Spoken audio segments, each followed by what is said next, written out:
نہ پہنچا جائے تو اس وقت تک اس شخص کو مجرم نہیں ٹھہرایا جا سکتا۔ اچھا نعیم صاحب، آپ کے بھائی ہیں آپ کے قریبی علاقے میں رہتے ہیں یا الگ رہتے ہیں؟ نہیں، میں کینال ویو سوسائٹی رہتا ہوں اور وہ ڈیفینس میں رہتے ہیں۔ تو آپ ان کے گھر آتے جاتے رہتے ہیں؟ میں جی ان کے گھر ذرا کم آتا جاتا رہتا تھا، ہمارا کوئی فیملی رفٹ تھا جس بہن بھائیوں کا آپس میں، لیکن میرا آنا جانا تھا، زیادہ نہیں تھا۔ تو آپ نے اتنا کبھی قریبی ماضی میں گئے ہوں جب آپ نے اس بچی کو کام کرتے دیکھا؟ بالکل، میں عرض کرتا ہوں جی کہ میں جب بھی کہاں گیا ہوں میں نے کام کرتے نہیں دیکھا۔ اچھا، آپ نے اس بچی کو ان کے گھر میں کبھی؟ میں نے ان کے گھر میں نہیں دیکھا، لیکن میری انفارمیشن ہے اور کریکٹ ہے کہ وہ بچی وہاں کام کرتی تھی۔ تو آپ نے پھر کس بیسس پہ آپ کو پتا چلا کہ ہوا کیا سارا واقعہ؟ میں بتاتا ہوں، ڈاکٹر سہیل ملک جو کہ ہمارے پرانے فیملی فزیشین ہیں اور اسلامیہ پارک میں کلینک رن کرتے ہیں، ہمارا آبائی گھر اسلامیہ پارک میں ہے، ہمارے بچے بھی وہاں اور لوگ جو ہیں ٹریٹمنٹ کے لیے آتے ہیں اور نعیم صاحب کے بھی آتے ہیں۔ مجھ سے ڈاکٹر سہیل نے بات کی کہ جی نعیم صاحب کی اس طرح ملازمہ ٹریٹمنٹ کے لیے میرے پاس آئی ہے 2 دن، اور اسے چونکہ ایکسٹرنل اور انٹرنل انفیکشن ہے، لہٰذا میں نے اس کو ڈاکٹر پروفیسر فخر امام آف جناح ہاسپٹل کو ریفر کر دیا۔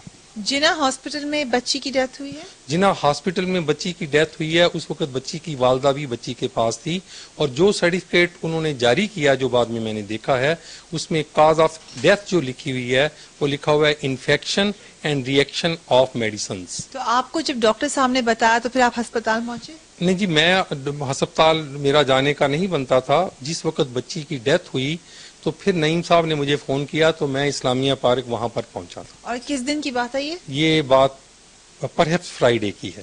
فرائیڈے میں کس وقت آپ کہاں تھے، کس طریقے سے بات ہوئی؟ کافی دنوں بعد میں تقریباً میں اپنے آفس سے گیا تھا، اسی آفس سے تقریباً 4:30 بجے کے قریب۔ تو جب وہ ان کی خاندان کو بتانے گئے ہیں کہ ڈیتھ ہو گئی، آپ ساتھ گئے تھے؟ نہیں جی، میں وہاں پر گیا تو نعیم صاحب اپنی بیگم کو لے کے اپنے بیٹے کے ساتھ ایمبولینس پہ ڈال کے اس کی والدہ کو ہاسپٹل سے جہاں ڈیتھ ہوئی تھی ساتھ لے کے وہاں پہنچے ہوئے تھے۔ تو ان کی والدہ کا موقف یہ ہے کہ ان کو پتا نہیں تھا کہ بچی بیمار ہے، گھر پہ آئے ہیں وہ لے کے، اور پھر ان کو لے کے ڈیڈ باڈی کے پاس؟ نہیں جی، وہ ہاسپٹل میں وہاں رہی ہے اپنے بیٹی کے پاس اور اس کی موجودگی میں ڈیتھ ہوئی۔ تو ہاسپٹل کی اتھارٹیز کیا کہہ رہی ہیں اس معاملے؟ ہاسپٹل کی اتھارٹیز نے ایک ریٹن سرٹیفکیٹ جس وقت ڈیتھ ہوئی تو کاز آف ڈیتھ کے ساتھ جاری کیا جو کہ پریزرو ہے۔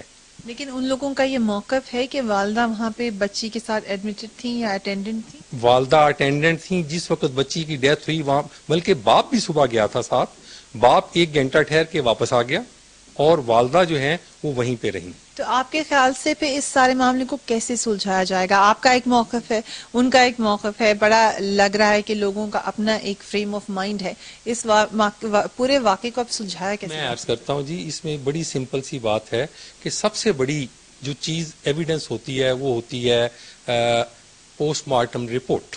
پوسٹ مارٹم رپورٹ جو اس وقت 3 ڈاکٹرز نے ریلیز کی ہے اس میں بھی یہی کاز آف ڈیتھ لکھی ہوئی ہے کہ اس کی سیویئر انفیکشن کی وجہ سے۔ لیکن جو نشانات اس بچی کی ڈیڈ باڈی پر ہیں اس کا کیا جواب؟ اس کا جواب بہت سمپل ہے کہ یہ بچی ایڈمیٹڈلی 35 to 40% مینٹلی ریٹارڈڈ تھی، اور جس وقت اسے فٹ پڑتا تھا، میں اب تھوڑی سی آپ کو بیک گراؤنڈ بتاؤں گا، جس وقت اسے فٹ پڑتا تھا تو یہ اپنے جسم کو کھرچتی تھی اور خوب اپنے آپ کو ناخنوں سے وہ ایذا دیتی تھی۔ یہ بات آپ کو کس نے بتائی؟ یہ بات مجھے وہاں پر ڈاکٹر سہیل صاحب نے بتائی، ڈاکٹر سہیل صاحب جو کہ جنہوں نے اس کا ٹریٹمنٹ کیا۔ اور ڈاکٹر سہیل صاحب آپ کہہ رہے ہیں آپ کے خاندانی دوست؟ ڈاکٹر دوست نہیں ہیں، وہ ایک جنرل پریکٹیشنر ہیں اور پریکٹس کرتے ہیں۔ تو جب بچی ریٹارڈڈ تھی، عمر بھی چھوٹی تھی، تو پھر اس کو کیوں گھر پہ رکھا؟ اس کا سمپل سا جواب یہ ہے جی کہ پہلے بچی کا بھائی سنی ان کے گھر میں کام کرتا تھا، وہ بھاگ گیا، ماں یہ چھوڑ گئی، جب جو ہی انہیں پتا چلا کہ یہ مینٹلی ریٹارڈڈ ہے تو انہیں کہا گیا کہ یہ بچی آ کے لے جاؤ۔ بچی کی والدہ نے ایکسکیوز یہ دیا کہ بچی کا جو باپ ہے وہ سٹیپ ہے، سوتیلا ہے، یہ آپ سے جائے گا تو کہیں اور کام پہ لگا دے گا، آپ اس کا ٹریٹمنٹ کروا دیں، اور خدا خوفی کرتے ہوئے نعیم صاحب نے اس کا ٹریٹمنٹ شروع کروا۔ تو ٹریٹمنٹ کتنے عرصے سے ہو رہا تھا؟ ٹریٹمنٹ صرف جب اس کو بخار تیز ہوا انفیکشن کی وجہ سے تو ڈاکٹر سہیل ملک کے آفس میں کلینک میں ٹریٹمنٹ ہوا اور اس کے بعد ہاسپٹلائز ہوئی ہوا۔ تو ابھی جو آپ اپنے بھائی سے ملے ہیں جا کر؟ جی میں اپنے بھائی سے ابھی ملا ہوں. ان کا کیا ورژن؟ ان کا بھی یہی ورژن ہے اور ان سے ڈیٹیلڈ بات ہوئی ہے. ان کا یہ انہوں نے مجھے ٹیلی فون پہ بھی بتایا تھا, جب ڈیڈ باڈی لے کے گئے انہوں نے یہ ساری بات مجھے اس وقت بھی بتائی تھی. اور دیکھنا یہ ہے کہ جو اس کی ڈیتھ سرٹیفکیٹ جاری ہوا, جو کاز آف ڈیتھ لکھی ہوئی ہے جنا ہاسپٹل کے ریکارڈ کے مطابق, اور جو پوسٹ مارٹم رپورٹ ہے وہ دونوں آپس میں ٹیلی کرتی ہیں.